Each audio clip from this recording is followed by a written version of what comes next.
With art school, it becomes less about the grades, more about building a sense of like who you are as a person and as an artist. One of the first things that I do in my class is I start with the caves, the drawings, the handprint or the score. They weren't trying to master a technique or do a correct image. They were just doing it.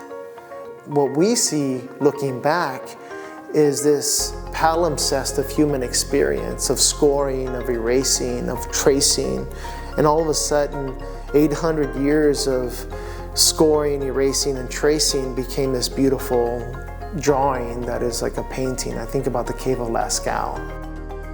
Each piece has to do with like memory, like family and storytelling. So basically, in like this body of work is like rethinking about like the stories that my grandma or my mom like told me about like certain places that I've either visited or just like heard about, and then try to like bring those people like back to those places, but through like collage and like layering.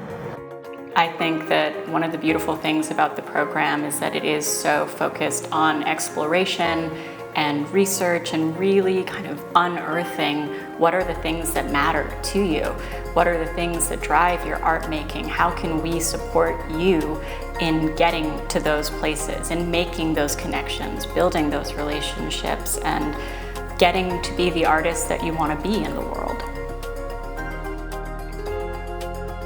I just like the idea of helping people and making art.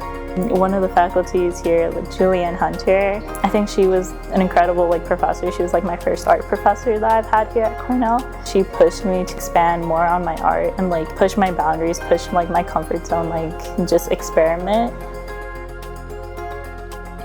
That spark, that desire to create, that desire to find new form for new meanings, imagination is what drives us as a species. And artists are specialists of the imagination, and we're looking for that radical imagination that can really change the world. I uprooted and then questioned histories of plants from East Asia and Europe that had been transplanted and taken over the local landscape.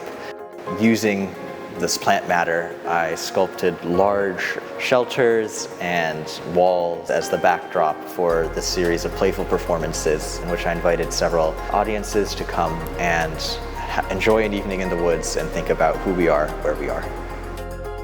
Ultimately, I think that a student that comes out of Cornell will be able to solve problems creatively and not have fear over technique or materials, and not see them as dead history or traditional techniques, but see them as tools to be utilized in how to address contemporary issues. Things that we find out about ourselves and about humanity or the world at large in the studio can start to kind of maybe heal and inform the community at large.